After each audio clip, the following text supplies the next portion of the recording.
A14 ಆರೋಪಿ ಪ್ರದೋಷ್ ಅತಿ ಭದ್ರತಾ ಜೈಲಿನಲ್ಲಿ ಇರಿಸಲಾಗುವುದು ಅಂತ ಹಿಂಡಲ್ಗಾದ ಕಾರಾಗೃಹದ ಸಹಾಯಕ ಅಧೀಕ್ಷಕ ವಿ ಕೃಷ್ಣಮೂರ್ತಿ ಹೇಳಿದರು. ಗುರುವಾರ ಹಿಂಡಲ್ಗಾ ಕಾರಾಗೃಹದ ಆವರಣದಲ್ಲಿ ಸುದ್ದಿಗಾರರೊಂದಿಗೆ ಮಾತನಾಡಿ, ಕೆಲವೇ ಹೊತ್ತಿನಲ್ಲಿ A14 ಆರೋಪಿ ಪ್ರದೋಷ್ ಹಿಂಡಲ್ಗಾ ಜೈಲ್ಗೆ ಶಿಫ್ಟ್ ಆಗಲಿದ್ದಾರೆ.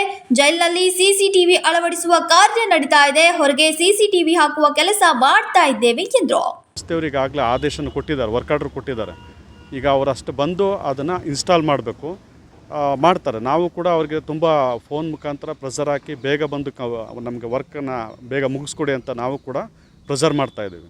ಸರ್, ಈಗ ಪರಪ್ಪನ ಅಗ್ರಹಾರ ಜೈಲಿನಲ್ಲಿ ಫೋಟೋ ವೈರಲ್ ಆಯಿತು, ಸಾಕಷ್ಟು ರಾಜ್ಯಾದ್ಯಂತ ಸಿಗ್ತಿದೆ ಅನ್ನೋ ಒಂದು ಆರೋಪ ಕೂಡ ಇಲ್ಲಿ ಯಾವ ರೀತಿ ಕಡಿಮೆ ಆಗ್ತದೆ ಸರ್? ಅದಕ್ಕೆಲ್ಲ ನಾವು ಈಗ ಪ್ರಿಸ್ಕಿಂಗ್ನ ಟೈಟ್ ಮಾಡಿದ್ದೀವಿ, ಮತ್ತು ನಾವು ಊಟ ಕೂಡ ಬಂದ್ ಮಾಡಿದ್ದೀವಿ, ಮತ್ತು ಬೀಡಿ ಸಿಗರೇಟ್ ಅವೆಲ್ಲನೂ ಕೂಡ ಮೊದಲೇ ಬಂದ್ ಮಾಡಿದ್ದೀವಿ.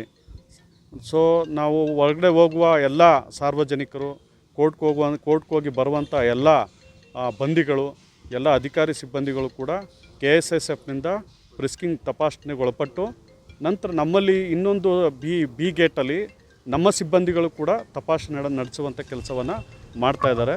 ಮತ್ತು KSSF ಸಿಬ್ಬಂದಿಗಳನ್ನ ಕಾರಾಗೃಹದ ಮುಖ್ಯ ಕಾಂಪೌಂಡ್ ಗೋಡೆಯ ಸುತ್ತಲೂ ನಾವು ಭದ್ರತೆಗೆ ನೇಮಕ ಮಾಡಿದ್ದೀವಿ. ಸೊ ಅಲ್ಲಿ CCTVಗಳನ್ನು ಅಳವಡಿಸುವಂಥ ಕೆಲಸ ಕಾರ್ಯಗಳನ್ನು ಕೂಡ ನಾವು ಹಮ್ಮಿಕೊಂಡಿದ್ದೀವಿ. ಈಗ ಬರ್ತಕ್ಕಂಥ ಏನು ಅಪರಾಧಿ ಇದ್ದಾರೆ ಆರೋಪಿಯನ್ನು ಈಗ ಇವೇನು ವಿಶೇಷವಾಗಿ ಏನಾದರೂ ಅವರಿಗೆ ಸೌಲಭ್ಯಗಳನ್ನು ಕೊಡ್ತಾ ಇದ್ದೀರಾ, ಅಥವಾ ವಿಶೇಷವಾಗಿ ಅವ್ರನ್ನ ಇರಿಸಲಾಗತ್ತಾ, ಅಥವಾ ಸಾಮಾನ್ಯ ಕೈದಿ ರೀತಿ ಒಳಗನ ಅವ್ರನ್ನ ಟ್ರೀಟ್ ಮಾಡ್ತಾ ಇದ್ದೀರಾ? ಯಾವ ರೀತಿ? ನಾವು ಅವನನ್ನು ಯಾರನ್ನೇ ಆದರೂ ಅಷ್ಟೇ ವಿಶೇಷ ಅಂತ ಏನಿಲ್ಲ. ನಾವು ಭದ್ರತೆ ದೃಷ್ಟಿಯಿಂದ ಅವನ್ನ ಅಂಧೇರಿ ಅತಿ ಭದ್ರತೆ ವಿಭಾಗದಲ್ಲಿ ಅವ್ರನ್ನ ದಾಖಲಿಡ್ತೀವಿ. ಹೌದು, ಯಾವ ವಿಶೇಷತೆ ಅಂತ ಏನಿಲ್ಲ. ಅಲ್ಲಿ ಹೆಸರುಗಳನ್ನ ಹೇಳಲಿಕ್ಕೆ ಬರೋದಿಲ್ಲ.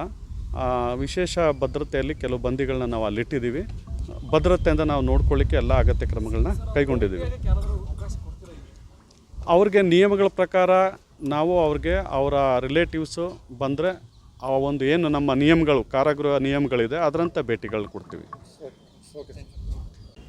ಈ ಎಲ್ಲ ಕೈದಿಗಳಂಗೆ ಆತನ್ನು ಕೂಡ ನಾವು ನೋಡ್ಕೊಳ್ಳಿಕ್ಕೆ ಕ್ರಮ ಕೈಗೊಂಡಿದ್ದೀವಿ. ಈಗಾಗಲೇ ನಮ್ಮ ಹಿರಿಯ ಅಧಿಕಾರಿಗಳ ನಿರ್ದೇಶನದಂತೆ ಎಲ್ಲ ಬಿಗಿ ಭದ್ರತೆಯನ್ನು ನಾವು ಟೈಟ್ ಮಾಡಿದ್ದೀವಿ, ಮೊದಲೇ ಮಾಡಿದ್ವಿ. ಮತ್ತು ಈತ ಬರ್ತಾ ಇದ್ದಾನೆ ಅಂತೇಳಿ ನಾವು ಅಂಧೇರಲ್ಲಿ ಇಡಲಿಕ್ಕೆ ಕ್ರಮ ವಹಿಸಿದ್ದೀವಿ. ಅಂದರೆ ಈ ಆರೋಪಿನ ಸಾಮಾನ್ಯ ಕೈದಿ ಜೊತೆ ನೋಡ್ತೀರಾ, ಅಥವಾ ವಿಶೇಷ ಏನಾದರೂ ಸೌಲಭ್ಯ ಕಲ್ಪಿಸ್ತೀರಾ? ನೋ, ಅಂತ ಯಾವ ಸೌಲಭ್ಯನೂ ನಾವು ಕಲ್ಪಿಸೋದಿಲ್ಲ. ಸಾಮಾನ್ಯ ಕೈದಿಯಂಗೆ ನಾವು ಅವತ್ತನ್ನು ಟ್ರೀಟ್ ಮಾಡ್ತೀವಿ. ಈ CC ಕ್ಯಾಮ್ರಾ ಎಲ್ಲ ಯಾವ ರೀತಿ ವರ್ಕ್ ಆಗುತ್ತೆ? CCTVಗಳೆಲ್ಲ ಇದೆ, ಅಲ್ಲಿ ಆ ವಿಭಾಗದಲ್ಲಿದೆ. ಇನ್ನೊಂದಷ್ಟು CCTVಗಳನ್ನ ಅಳವಡಿಸಲಿಕ್ಕೆ ನಮ್ಮ ಮೇಲಧಿಕಾರಿಗಳು ತಿಳಿಸಿದ್ದಾರೆ, ಅದಂತೆ ಕ್ರಮ ವಹಿಸ್ತಾ ಇದ್ದೀವಿ.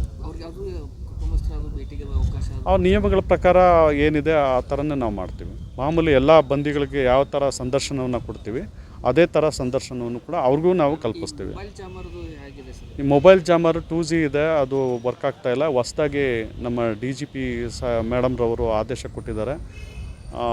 ಇನ್ನು ಶಾರ್ಟ್ಲಿ ಅದನ್ನ ಇನ್ಸ್ಟಾಲ್ ಮಾಡಲಿಕ್ಕೆ ಎಲ್ಲ ಕ್ರಮ ಆಗಿದೆ, ಶಾರ್ಟ್ಲಿ ಆಗುತ್ತೆ. Thank you. ಮಳೆಯಿಂದ ಕೆಲಸದಲ್ಲಿ ವ್ಯತ್ಯಯ ಉಂಟಾಗಿದೆ. ಅತಿ ಭದ್ರತಾ ವಿಭಾಗದಲ್ಲಿ ಪ್ರದೋಷನ್ನ ಶಿಫ್ಟ್ ಮಾಡಿ ಹೆಚ್ಚಿನ ಭದ್ರತೆ ಕ್ರಮ ವಹಿಸುತ್ತೇವೆ ಎಂದರು. ಅಧಿಕಾರಿಗಳ ಮಾರ್ಗದರ್ಶನದಂತೆ ಭದ್ರತೆ ಕಾರ್ಯ. ಪ್ರದೋಷ್ ಭದ್ರತೆಗೆ ಸಹಾಯಕ ಜೈಲರ್ ಹಾಗೂ 7 ಜನ ಸಿಬ್ಬಂದಿ ಕಾರ್ಯ ನಿರ್ವಹಣೆ ಮಾಡ್ತಾ ಇದ್ದಾರೆ. ಜೈಲಿನಲ್ಲಿ 2G ಜಾಮರ್ ಇದ್ದು 5G ಜಾಮರ್, ನಮ್ಮಲ್ಲಿ ಹೊಸ ಜಾಮರ್ ಅಳವಡಿಸುವ ಸಿದ್ಧತೆ ನಡೆಸಲಾಗ್ತಾ ಇದೆ. ಟೆಂಡರ್ ಪಡೆದವರಿಗೆ ನಾವು ಒತ್ತಾಯ ಮಾಡ್ತಾ ಇದ್ದೇವೆ, ಆದಷ್ಟು ಬೇಗ ಮುಗಿಸಿಕೊಡಬೇಕು ಎಂದು ಹೇಳಿದ್ರು.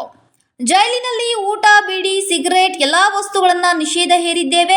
ನಮ್ಮ ಸಿಬ್ಬಂದಿಯನ್ನ ಸಹ ತಪಾಸಣೆಗೆ ಒಳಪಡಿಸಲಾಗಿದೆ. ಯಾರೇ ಬಂದರೂ ಭದ್ರತೆ ದೃಷ್ಟಿಯಿಂದ ಅಂದ್ರೆ ಸೇಲ್ನಲ್ಲಿ ಇಡ್ತೇವೆ. ನಿಯಮಗಳ ಪ್ರಕಾರ ಸಂಬಂಧಿಗಳು ಬಂದ್ರೆ ಅವಕಾಶ ಕೊಡ್ತೇವೆ ಎಂದ್ರು. ವಿನೋದ್ ಕೋಲ್ಕಾರ್, KMM ಕನ್ನಡ, ಬೆಳಗಾವಿ.